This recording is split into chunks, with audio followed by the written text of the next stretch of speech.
Okay, it is Wednesday, November 12th, 2025. Here's our kiln box, 2 foot by 2 foot by 8 foot. We got our heater there. It's on medium, low, medium, high. We have a pressure or a temperature sensor for the input to the heater. We have this one, which is right inside the heater to monitor the temperature of the heater. We have this temperature. Let's pull this up and see. Yep. So we have temperature there. That's the controller temperature and humidity. And then this temperature goes in a board. Let me pull that up. So we have, that's the input to the heater. This will be the output to the heater, and the relative humidity, that's part of the controller, temperature controller. And then we'll have, this is kiln temperature, and this is actually wood temperature. I drill the hole and put it in, so we're gonna measure the temperature of the wood, and then we have the temperature at the far end of the hot side of the kiln. And this is our return side, and we'll monitor that return temperature. We're gonna get it rolling. Okay, that's where we're at. We start 9-10 p.m. on Wednesday. 67. Let's just do this. This is 67. This is the heater internal. This is the controller. We got 67.3. 42.3% relative humidity. That's in the output of the heater. This is mid heater box, far heater box, no, inlet temperature, mid box, far box, wood core. All right, let's turn it on. We're hoping we're going to get it to control after a while at 120.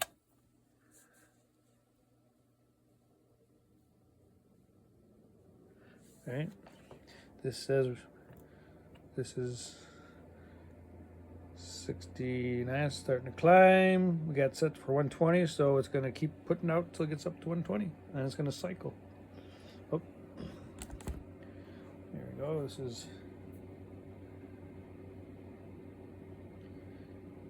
our internal temperature. All right. 67 mid box. This is going to be more of the output of the heater, where the controller is 88.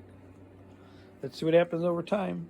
Good early morning on Thursday. So it's been running since 9 o'clock last night, so almost 12 hours. And our inlet temperature is 122. Our controller is 120, 15.2% relative humidity. But look at this, it's kind of interesting. Here our inlet temperature is 118, 124 is the midpoint, 130 is the far end of the kiln, and the wood is 130, and it's at the top, so I guess the heat is hotter at the top of my stack. Very interesting. All right, we're gonna pump it up to 140 and let it run for a while. Whoop, excuse me.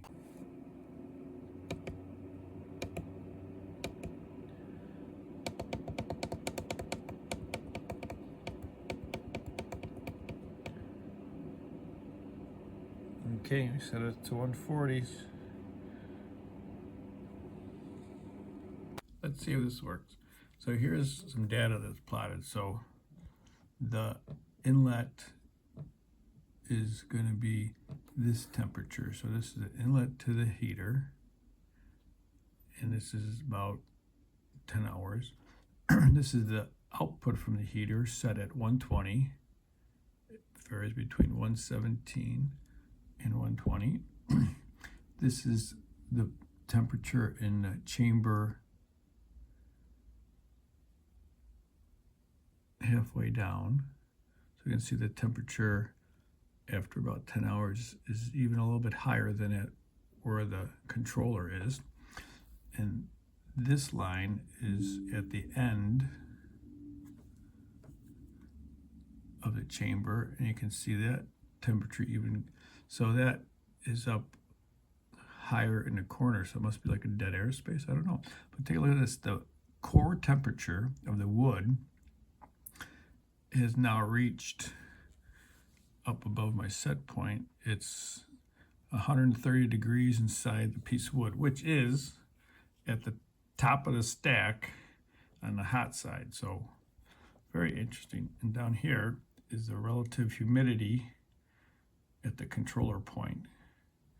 And I'm going to plot out the EMC, equivalent moisture content. Okay, this is the, you see at the top, the 140 degree section. So this is when we set it to 140, and the core temperature is the light green. So this light green, turning my eyeballs so you can see it goes above 140. That's 140.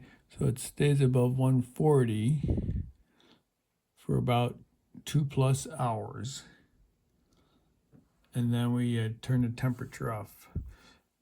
In calculating my time manually, I thought it was over 3.5 hours, but once I put it in here, that's what it looks like.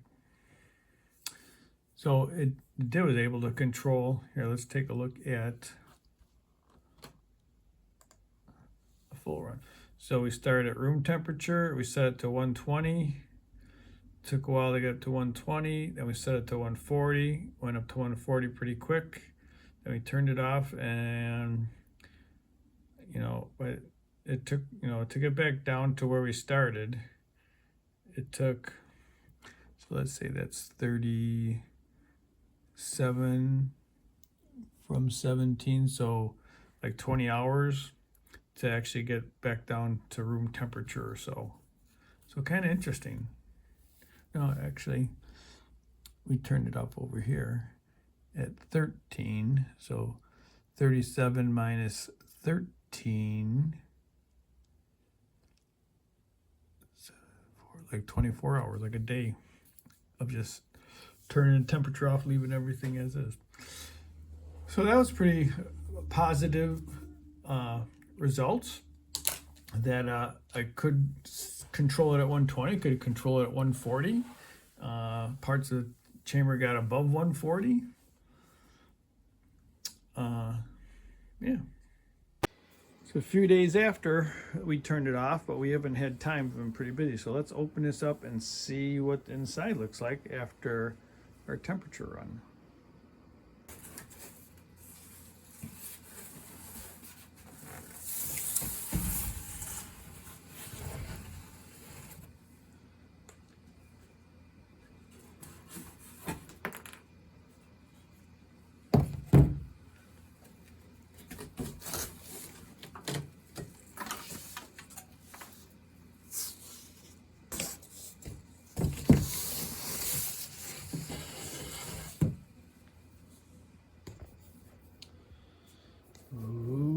Let's see. So it looks like we had just packing tape, and it was packing taped up here, but that let loose.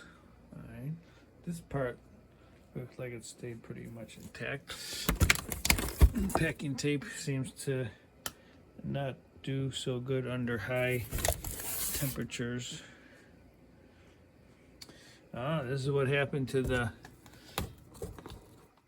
humidity stayed, but somehow the temperature was up here, but maybe when things shifted, it got knocked down. That's why the controller temperature was reading lower than the chamber temperature.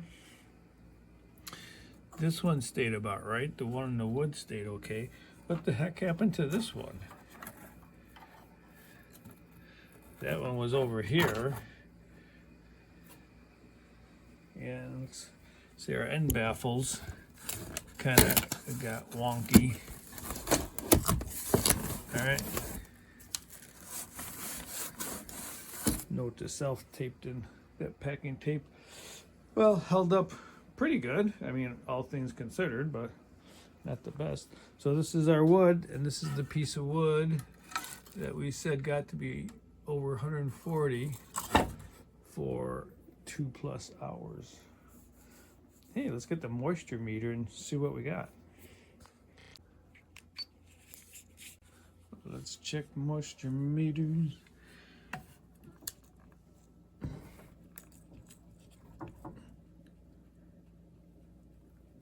That's not reading. Let's see over here.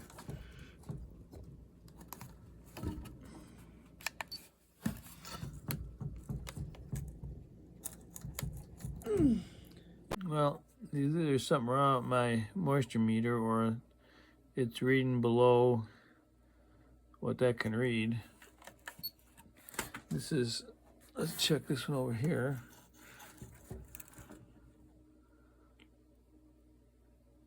Yeah, it's all reading. All right, the range says 5% to 50%. And I'm not getting any readings on this. So either the wood's below 5% or my meter's broken. So what happens next?